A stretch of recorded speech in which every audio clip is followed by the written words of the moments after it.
जय श्री श्याम। जय जय श्री श्याम। आज हमारी जो क्लास होगी आप सभी की डिमांड पर एसएससी में जो अभी हाल ही में जो हमारा एग्जाम है CGL 2024, हम इस अपॉर्चुनिटी को गोल्डन अपॉर्चुनिटी में कन्वर्ट करेंगे दोस्तों। और इसी के साथ आज हम जो एक सीरीज आपके साथ लेकर आए हैं, रैंकर्स सीरीज दोस्तों। ठीक है, रैंकर्स सीरीज, यहाँ से हम ओवरऑल सभी टॉपिक जो हमारे होंगे जनरल स्टडीज के, स्टैटिक या करंट अफेयर्स, हम वो कवर करेंगे क्लास बाय क्लास। चलिए हम फर्स्ट क्लास स्टार्ट करते हैं।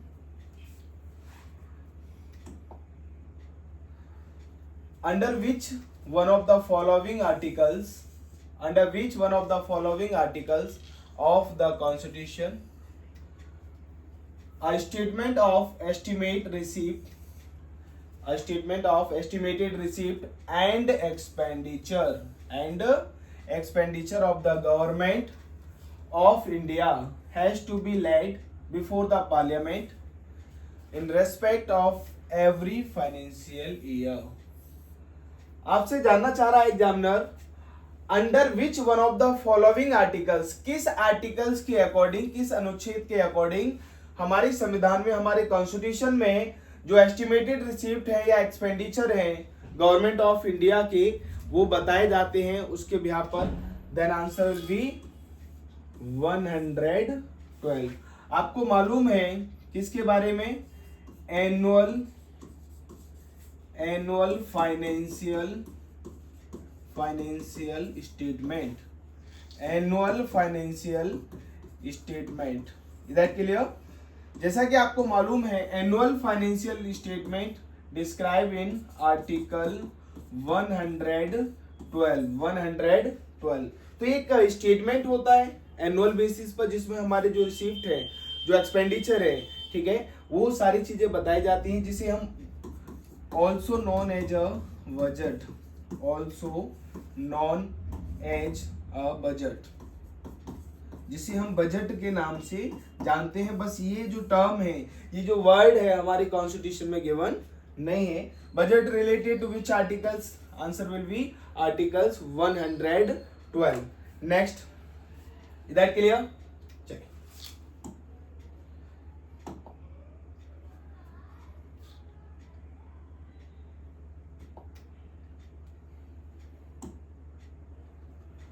मोस्ट इंपोर्टेंट है आर्टिकल 371। यहां से आपसे पूछा जाएगा आर्टिकल 371 ए।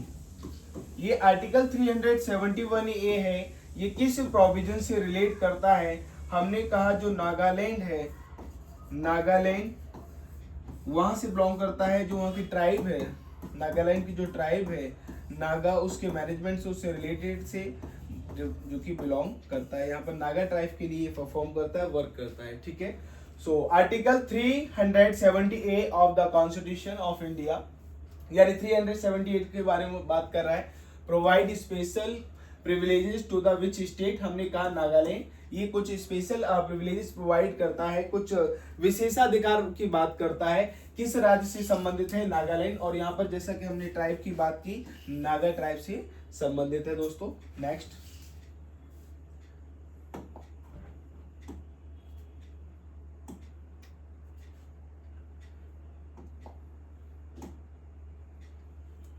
चलिए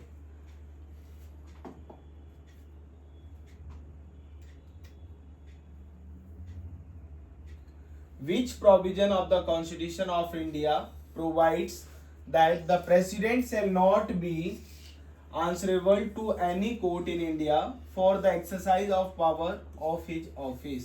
मोस्ट इंपोर्टेंट क्वेश्चन है ये हमारा पॉलिटी का। आपसे पूछा जा रहा है कि हमारे संविधान, हमारे कॉन्स्टिट्यूशन के किस आर्टिकल के अकॉर्डिंग दोस्तों प्रेसिडेंट जो है किसी भी जो कोर्ट में, मान लीजिए वहां पर अपने जो बात shall not be answerable to any court in India, यानी किसी को उसे जवाबदेह नहीं होना पड़ेगा। Then answer will be article 361।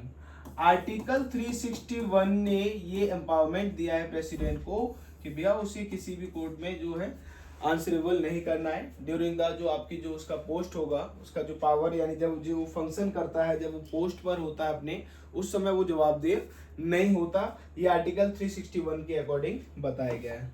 Next,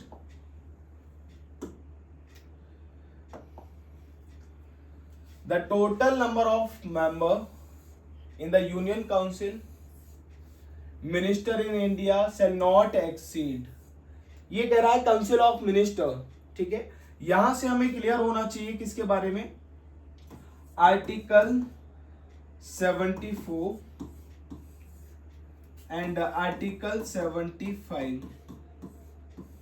article 75, article 74 क्या कहता है कि भैया to aid an advice, to aid and advice, to add an advice to the president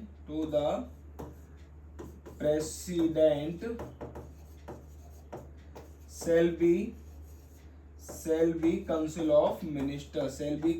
of minister,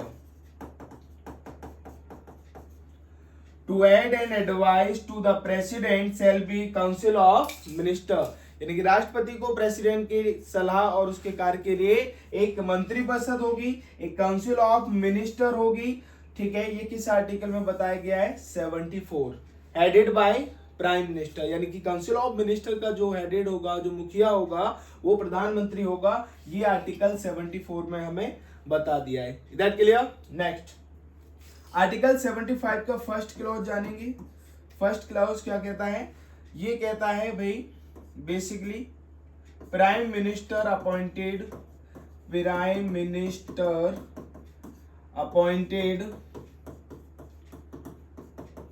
by president, who appointed prime minister, answer will B president. किस article में बताया गया है, 75 के फर्स्ट में, prime minister appointed by president and other minister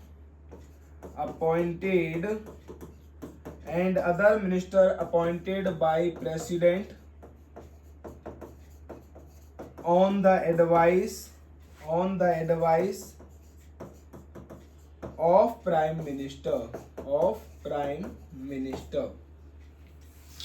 prime minister appointed by the president. ये हमारा article 75 कहता है प्राइम मिनिस्टर को कौन अपॉइंट करता है, प्रेसिडेंट करता है, and other minister appointed by the president on the advice of prime minister, यानी जो प्राइम मिनिस्टर जिस व्यक्ति को चाहेगा उसी व्यक्ति को राष्ट्रपति मंत्री के रूप में नियुक्त करेगा। आपको मालूम होना चाहिए जो काउंसिल ऑफ मिनिस्टर होती है, ये रिस्पॉन्सिबल होती है, ये रिस्पॉन्सिबल होगी किसके प्रति, रिस्पॉन्सिबल फॉर लोकसभा। जो काउंसिल ऑफ मिनिस्टर होती है ये रिस्पॉन्सिबल होते हैं लोकसभा के प्रति, कलेक्टिवली। बिल्कुल सही कहा सर, जो काउंसिल ऑफ मिनिस्टर होते हैं, जो मंत्री परिषद होते हैं, वो सामूहिक रूप से collectively responsible to the Lok Sabha.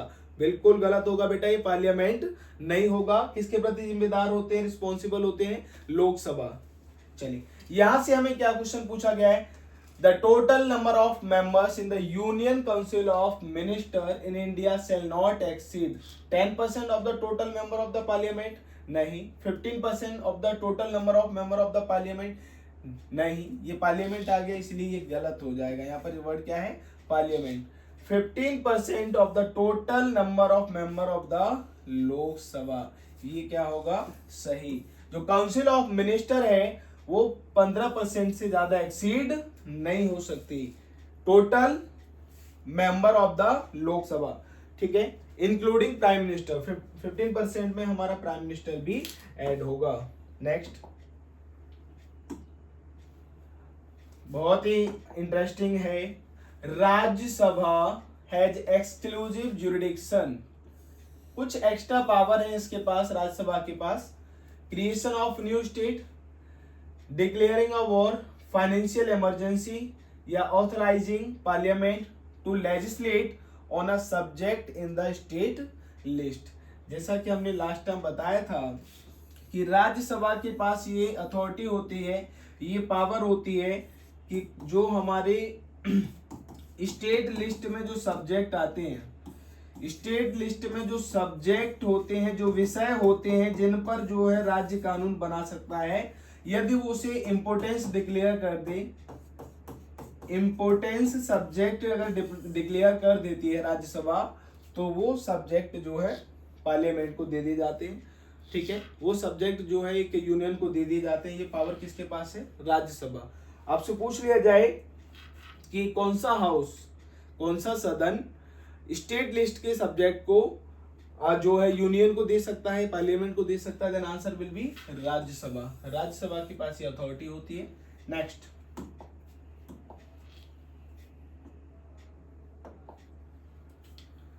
when a proclamation of emergency is in operation, the right to move a court for the enforcement of all fundamental rights remains suspended except, कहता है भैया जब इमरजेंसी डिक्लेयर हो जाती है तो उस समय जो भी हमारे फंडामेंटल राइट होते हैं उनको सस्पेंड कर दिया जाता है, लेकिन कुछ राइट्स बचे रहते हैं, यानी कि उनको सस्पेंड नहीं किया जा सकता, उन्हें नहीं छीना जा सकता। वो ड्यूरिंग इमरजेंसी, आपातकाल के समय भी आपको मिलेंगे। हम देखते हैं article 20 and 21, article 21 and 22, article 19, तो आपका आंसर होगा आर्टिकल 20 एंड 21। याद रखना आर्टिकल 20 एंड 21 ये क्या नहीं हो सकते, इन्हें सस्पेंड नहीं किया जा सकता ड्यूरिंग इमरजेंसी। ड्यूरिंग इमरजेंसी इन्हें सस्पेंड नहीं किया जा सकता, क्योंकि ये लाइफ एंड लिबर्टी की बात करते हैं, लाइफ एंड लिबर्टी की बात करते हैं, तो इनको सस्पेंड नहीं किया जा सकता। Next,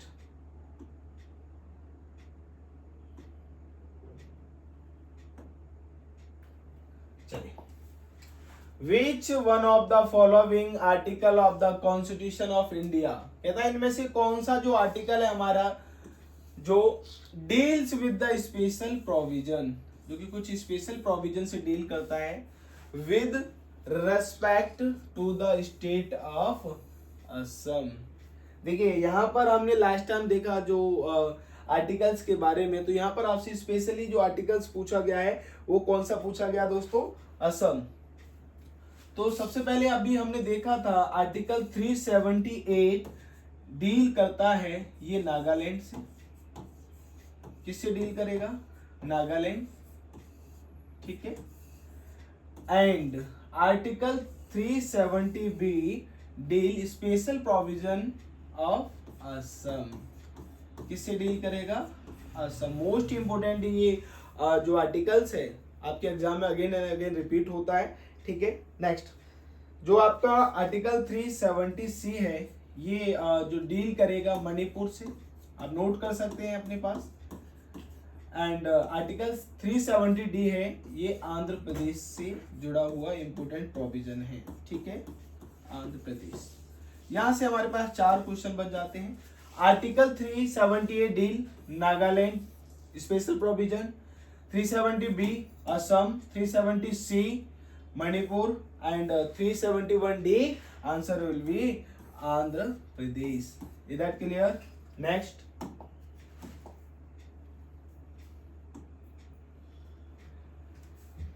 provisions of which one of the following articles of the Constitution of India apply to the state of Jammu and Kashmir? इसे तो आप ही बताएंगे, इसमें बताने की जरूरत नहीं है। आप कमेंट करके ये भी बताइएगा कि जो ये प्रोविजन है आर्टिकल 370 का, उसके किस प्रोविजन को डिलीट किया गया है। ठीक है, यानी जम्मू कश्मीर को जो स्पेशल स्टेट का जो राइट्स दिया गया था उसे किस अमेंडमेंट के अकॉर्डिंग डिलीट किया गया, ये कमेंट करके आप बताएंगे। नेक्स्ट,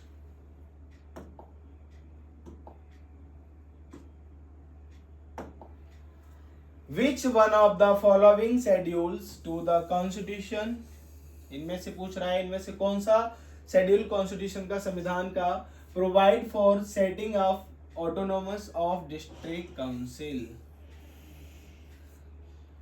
बताइए इनमें से कौन सा शेड्यूल है जो ये लास्ट टाइम क्लास में आपको बताया गया था, ठीक है। First schedule, second schedule, third, fourth, fifth schedule, ये किससे रिलेटेड है?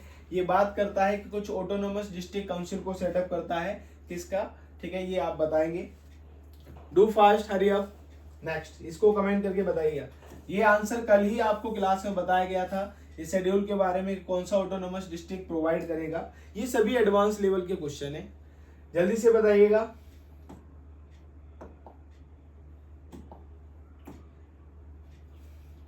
Who among the following shall cause the accounts of the autonomous district and regional council fund to be audited? यानी कि ये कह रहा है कि भैया जो ऑटोनोमस आपका बॉडीज होती हैं, ऑटोनोमस जो डिस्ट्रिक्ट होते हैं, उनका फंड कौन डील करता है, ये बताना भैया, ठीक है। ऑटोनोमस डिस्ट्रिक्ट काउंसिल का जो प्रोवाइड सेटिंग होता है वो किस में यहाँ पर बताया गया है, सॉरी।